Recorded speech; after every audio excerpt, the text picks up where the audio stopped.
Assalamualaikum warahmatullahi wabarakatuh. Salam sejahtera untuk kita semua. Shalom, Om Swastiastu, Namo Buddhaya dan salam kebajikan. Saya Farida SPD, CGP Angkatan 4 dari Kabupaten Barito Timur, Provinsi Kalimantan Tengah, yang saat ini mengajar di instansi SMA Negeri 1 Tamyang Layang, akan menyampaikan kesimpulan dari modul 3.1 tentang pengambilan keputusan sebagai pemimpin pembelajaran. Bagaimana saya nanti akan mentransfer dan menerapkan pengetahuan yang saya dapatkan di program guru penggerak ini di sekolah atau di lingkungan asal saya.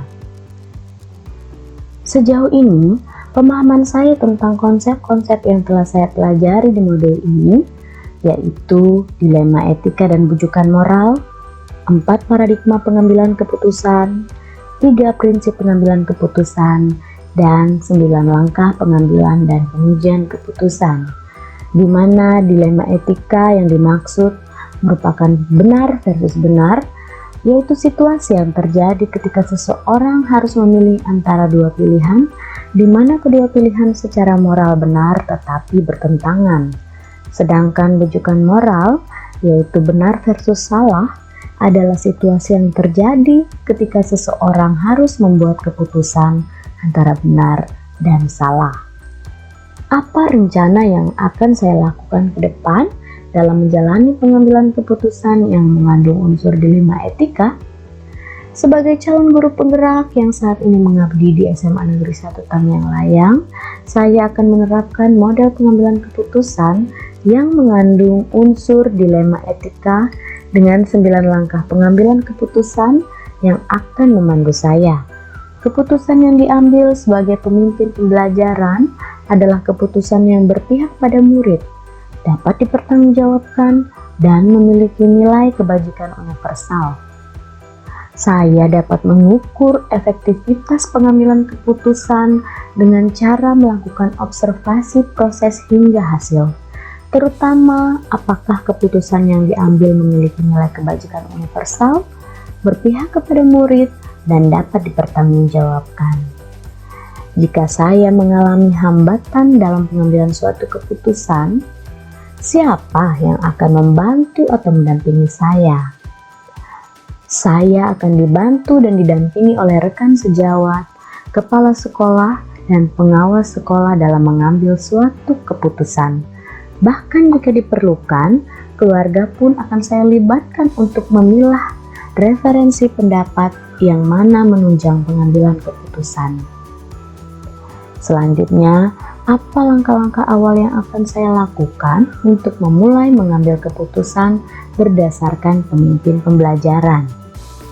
Langkah awal yang akan saya lakukan adalah saya akan menganalisa terlebih dahulu kasus yang menjadi dilema. Kemudian akan saya lakukan 9 langkah pengujian keputusan.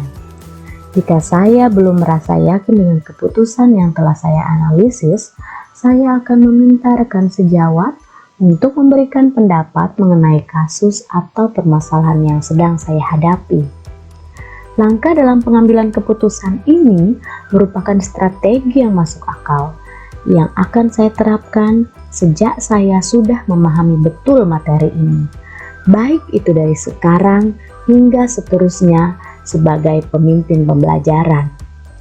Orang yang saya yakini dapat membantu saya untuk berbagi pemahaman pada sebuah kasus adalah orang yang saya anggap kompeten atau paham dengan kasus yang sedang saya hadapi.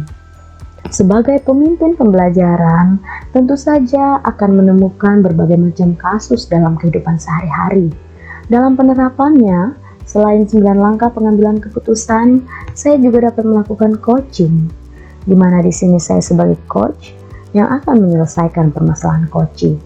Dalam hal ini, saya juga telah dibekali kompetensi sosial emosional, di mana saya mampu mengendalikan diri serta mengintrospeksi diri.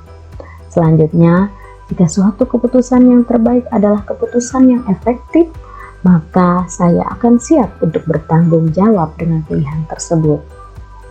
Saya berharap isi dari video ini dapat menambah wawasan rekan sejawat serta penyimak yang berkenan menyaksikannya, dengan harapan penyimak dapat menerapkan langkah-langkah cara pengambilan keputusan yang relevan dengan permasalahan dalam kehidupan sehari-hari.